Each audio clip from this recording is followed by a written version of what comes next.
आणि तुम्हाला अजून एक सांगतो, आज मी ते इथून आमदारांना सांगत आहे, आमच्या गणपती बाप्पाच्या मिरवणुकीत तुम्ही बंदूक काढली, तुमच्यावर अतिरेक्यांचा कायदा UAPA मी टाकणार आहे, सोडणार नाहीये. पोलीस स्टेशन मध्ये तुम्ही फायरिंग केलंय, आमच्या पोलिसांवर तुम्ही फायरिंग केलंय, तुम्हाला अतिरेक्यासारखंच आत टाकणार आहे मी, हे मी तुम्हाला शब्द देतोय. बघा, मोठ्या साहेबांची घोषणा दिली आणि मोठे मोठे आवाज पण बंद पडले. ही ताकद आहे त्या घोषणामध्ये.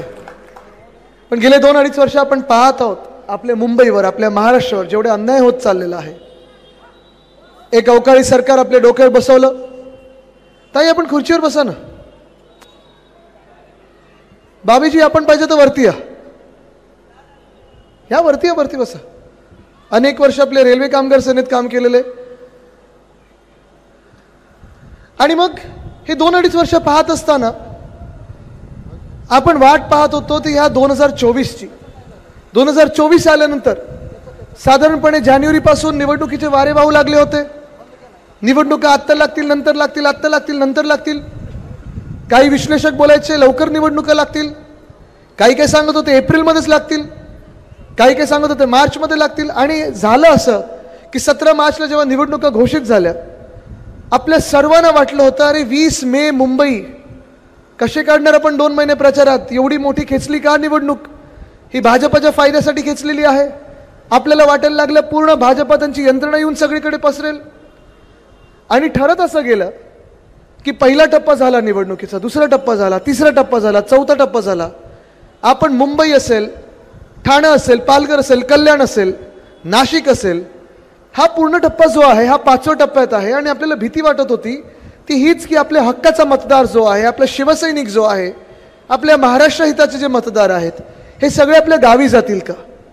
पण दिसतंय सगळीकडे चित्र असं. आत्ताच मी मुलुंडमधून आलो आणि प्रत्येक ठिकाणी प्रत्येक मतदारसंघात असं चित्र दिसतंय. ज्यांना सुट्टी घ्यायची होती, ज्यांना गावी जायचं होतं, गावी जाऊन आलेले आहेत. कारण त्यांना पण आतुरतेने वाट जे पाहत होते ते ह्या 20 मेची पाहत होते.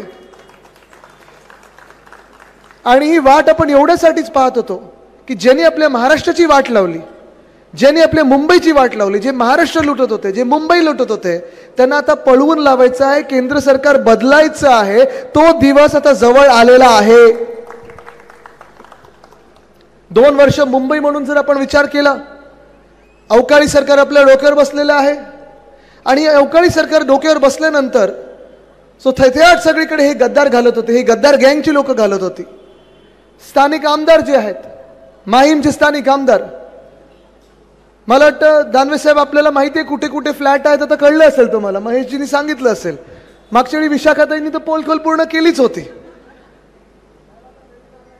काही नवीन फ्लॅट आलेत, त्यांना आता निवडणुकीत फ्लॅट करून टाकायचं आहे. पण ही सगळी लोक आपल्या शिवसेनेमुळे वाढली, शिवसेनेवर मोठी झाली. अनेक वेळा स्टँडिंग कमिटीची आपण त्यांना पदं दिली होती. सगळं काही खायचं ते खाल्लं, अपचन तुम्हाला झालं आणि म्हणून तुम्ही गुजरातला पळून गेलात. आज आमच्यावर चालून येतात. हिम्मत जर करायची असेल तर वार समोरून तरी करा, मागून वार करणारे तुम्ही स्वतःला शिवसेना म्हणून तरी कसे घेऊ शकता, हा विचार माझ्या मनात येतो, आपल्या सर्वांच्या मनात येतो. आणि म्हणून प्रत्येक निवडणुकीत आणि आज खास इंटरव्ह्यूमध्ये जेव्हा मला विचारलं गेलं की आदित्य शिवसेना विरुद्ध शिवसेना आहे, कशी लढाई होणार, मी सांगितलं शिवसेना विरुद्ध शिवसेना नाही, शिवसेना उद्धव बाळासाहेब ठाकरे ही एकमेव शिवसेना आहे. शिवसेना विरुद्ध चिंदी चोर, शिवसेना विरुद्ध गद्दार गँग, शिवसेना विरुद्ध बाप चोर, पक्ष चोर. मी येणार होतो त्याच्यावर, तुम्ही लवकर आलात. पण आज हीच परिस्थिती आपल्याला मुंबईत दिसत आहे. ह्या 2 वर्षामध्ये अनेक घोटाळे आपण रावते साहेब लोकांसमोर आणले होते. अनेक घोटाळे जेव्हा लोकांसमोर आणले तेव्हा सगळ्यात पहिला घोटाळा मी जो लोकांसमोर आणला तो रस्त्याचा घोटाळा होता. मागच्या वर्षी 15 जानेवारी 2023ला रस्त्याचा घोटाळा मुंबई महानगरपालिकेचा प्रशासक चेहल बसले असताना या मिंदे सरकारमध्ये जो घोटाळा झाला, 6080 कोटीचा घोटाळा आपण लोकांसमोर आणला आणि 1000 कोटीची बचत आपण मुंबई महानगरपालिकेला करायला लावली. ते ह्या शिवसेनेची ताकद आहे, शिवसेना उद्धव बाळासाहेब ठाकरे याची ताकद आहे. आणि अजूनही मी दावा करून सांगू शकतो तुम्हाला, परत एकदा पत्रकार परिषद घेणारच आहे. त्या 5 की 6 पत्रकार परिषदांमध्ये मी प्रत्येक रिजनचा घोटाळा काढला होता. त्याच्यात मुंबईमधला ह्या 6 झोनचा घोटाळा जेव्हा काढला, 5 झोनचा जेव्हा घोटाळा काढला, आपण 1000 कोटीची बचत केलीच. ती बचत आपल्या पैशांची होती. पण अजूनही तुम्हाला दावा करून सांगतो, मुंबईत एक सुद्धा रस्ता ह्या घोटाळेबाजांनी पूर्ण करून दाखवला नाहीये. जी कामं आपण दाखवत होतो, होर्डिंगवर दाखवत होतो, 2012ला जेव्हा निवडणूक लढलो, जेव्हा 2017 निवडणूक लढलो, श्रद्धाताई आपण 12ला महापौर होतात. आपल्याला आठवत असेल, जेव्हा आपण बैठका करायचो तेव्हा आपण ठळकपणे होर्डिंगवर उद्धव साहेबांनी दाखवलं होतं जी कामं आपण केली होती. आपल्या निवडणुकीचं ब्रीदवाक्य होतं, करून दाखवलं. कुठेही आपला चेहरा स्वतःचा, आपल्या नेत्यांचा चेहरा, आपल्या कार्यकर्त्यांचा चेहरा, इकडून तिकडून ओढलेले ओरबाडलेले नेते असे घेतले नव्हते. आपण जी कामं केली होती ती आपण लोकांसमोर आणली. त्या लोकांनी विश्वास त्या कामांवर ठेवला, त्या फोटोवर ठेवला. ती करून दाखवलेली कामं, त्याच हिमतीवर, त्याच ताकदीवर, त्याच जिद्दीवर आपण 2012ची निवडणूक जिंकलो आणि 17ची जिंकलो. या दोन्ही निवडणुका जिंकत असताना जी अनेक कामं आपण केली, 1997 मध्ये मला आठवतं जेव्हा मिलिंद वैद्यजी महापौर झाले होते, तेव्हा आपण मुंबई महानगरपालिका म्हणून 600 कोटीच्या तोट्यात होतो, डेफिसिटमध्ये होतो.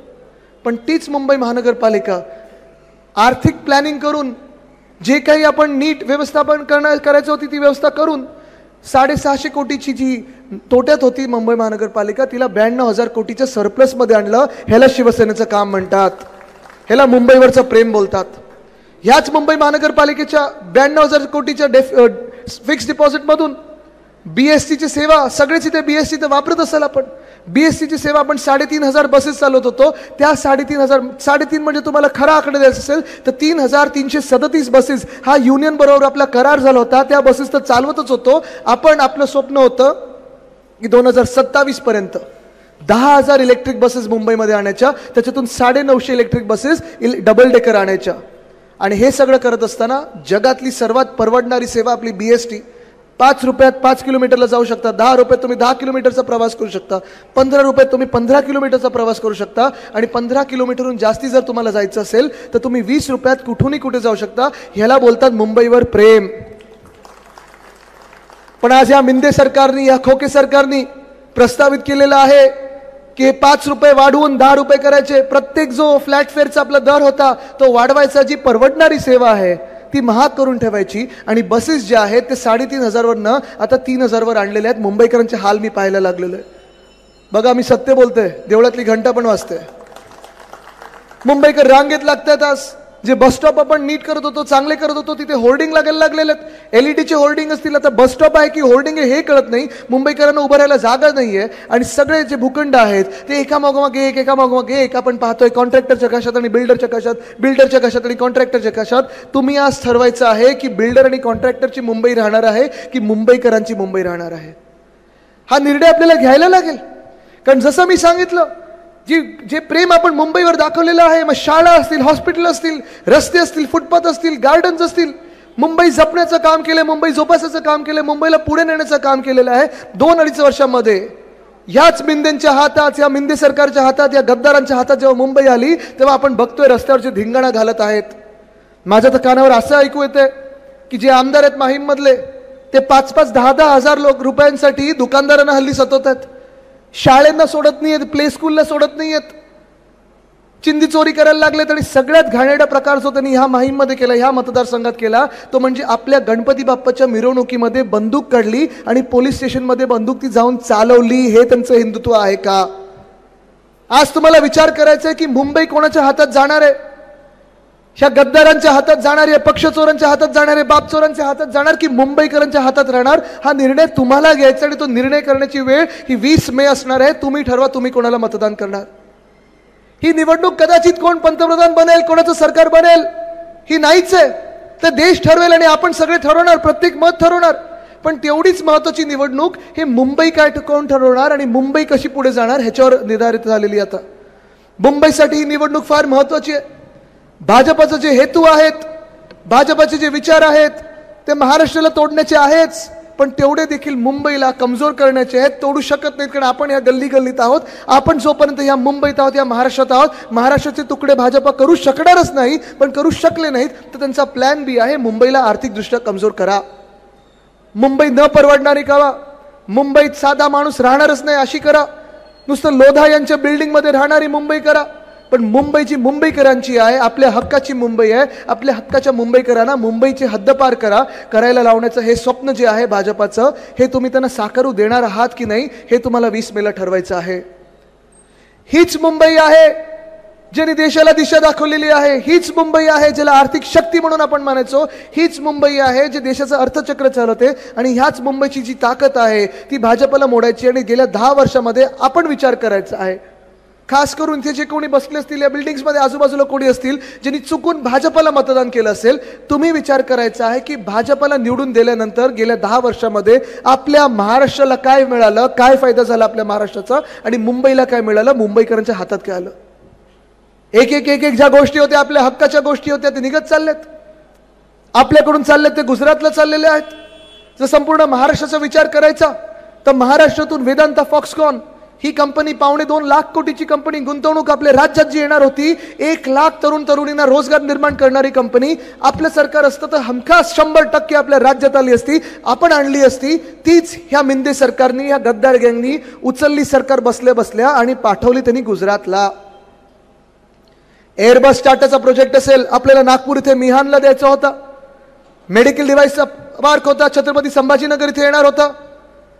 बल्क ड्रग पार्कचा प्रोजेक्ट होता, तो रोह्यामध्ये येणार होता, रायगडला येणार होता. रिन्युएबल एनर्जी इक्विपमेंट पार्क असं होतं, ते अमरावती इथे येणार होतं. टेक्सटाईल पार्क पण तिथे येणार होतं. हे सगळं उचलून नेलं, हे गुजरातला नेलं. हेच तर सोडा, आपली हक्काची वर्ल्ड कप फायनल पुत्रप्रेमामुळे नेली गुजरातला. ते जे आरोप करतात की पुत्रप्रेमामुळे शिवसेना फुटली, पुत्री प्रेमामुळे राष्ट्रवादी फुटली, माझा थेट आरोप आहे त्यांच्यावर. तुमच्या पुत्रप्रेमामुळे आम्ही वर्ल्ड कप हरलो, आमचा देश वर्ल्ड कप हरला. तुम्ही मला सांगा, वानखेडेला झालीच तिथे क्रिकेट किती लोक बघतात? जरा हात वरती करा. क्रिकेट प्रेम्यांनी सगळेच करतात ना, इथे गल्ली क्रिकेट तर चालूच असतं आपलं. तुम्ही मला सांगा, वर्ल्ड कपची फायनल आपल्या मुंबईत झाली असती तर जिंकलो असतो ना आपण.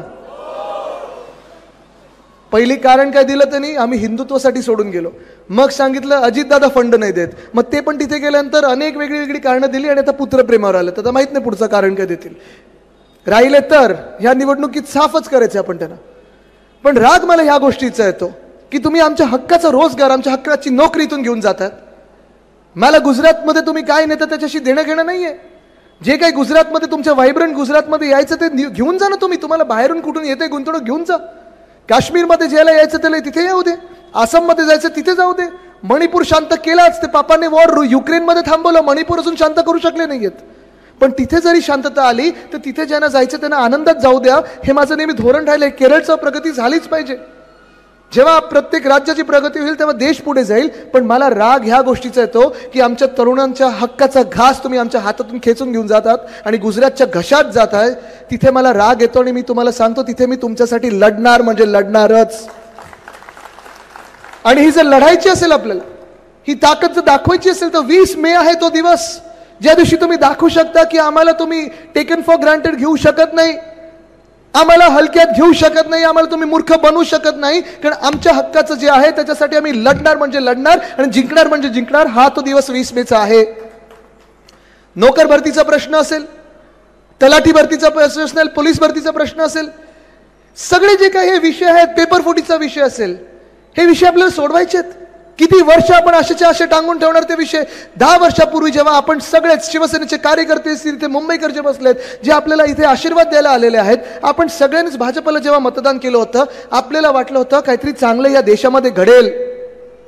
2014 पर्यंत आपण जेव्हा भाजपासोबत युतीत होतो तेव्हा अनेकदा दिल्लीमधून फोन यायचा, सुषमाजींचा यायचा, अरुण जेटली साहेबांचा यायचा, राजनाथ सिंग साहेबांचा यायचा की काँग्रेसनी, युपीएनी गॅसचा 1 रुपये वाढवलेला आहे, पेट्रोलचा 1.5 रुपये वाढवलेला आहे, चला आंदोलन करायचं, आपल्याला भारत बंद करायचं आहे. आणि त्यावेळेला आपण सगळे कार्यकर्ते, आपण सगळे शिवसैनिक रस्त्यावर यायचो, आंदोलन करायचो. एक तर असे पण मंत्री झाले आहेत ज्या सिलेंडर घेऊन रस्त्यावर बसल्या होत्या.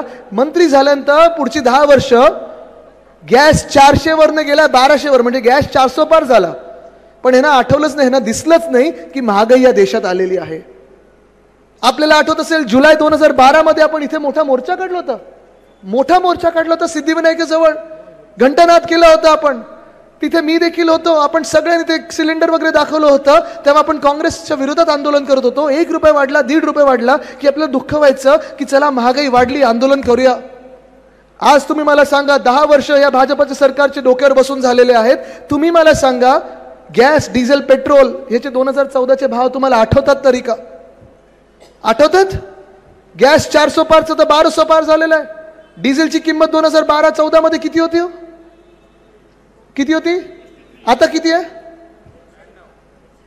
पेट्रोल डिझेल सांगू नाही शकत. आणि ही जी परिस्थिती आपण जर पाहत असाल, गॅस डिझेल पेट्रोलची महागाई आहे, तसं घर पडवणार राहिलेलं नाहीये. पण आपल्याला जे जाहीरनाम्यात भाजपचं सांगितलं होतं की 2022 पर्यंत प्रत्येक देशातल्या प्रत्येक नागरिकाला, आपल्या देशातल्या प्रत्येक नागरिकाला प्रधानमंत्री आवास योजनेत घर मिळणार आहे. इथे ज्यांना ज्यांना घरं मिळाली प्रधानमंत्री आवास योजनेत त्यांनी हमखास दिलखुलासपणे हात वरती करून मला दाखवावं.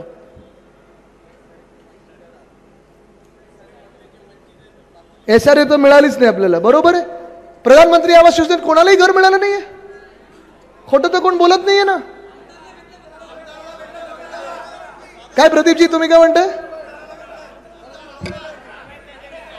चाव्या आहेत त्यांच्याकडे. किती चाव्या कुठच्या कुठच्या स्कीमचे लपून ठेवल्यात तर नंतर सांगतो. तो खुलासा आपण करून घेणारच आहे. आणि तुम्हाला अजून एक सांगतो, आज मी ते इथून आमदारांना सांगत आहे, आमच्या गणपती बाप्पाच्या मिरवणुकीत तुम्ही बंदूक काढली, तुमच्यावर अतिरेक्यांचा कायदा UAPA मी टाकणार आहे, सोडणार नाहीये. पोलीस स्टेशन मध्ये तुम्ही फायरिंग केलंय, आमच्या पोलिसांवर तुम्ही फायरिंग केलंय, तुम्हाला अतिरेक्यासारखंच आत टाकणार आहे मी, हे मी तुम्हाला शब्द देतोय.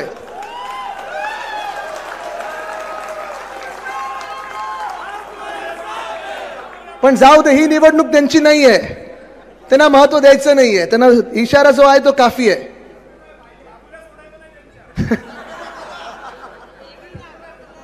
जाऊ दे जाऊ दे. पण 10 वर्षाचा विचार करूया. ह्या 10 वर्षामध्ये जसं मी सांगितलं, महागाई वाढत गेली, प्रधानमंत्री आवास योजनेत कोणाला घरं मिळाली नाहीत.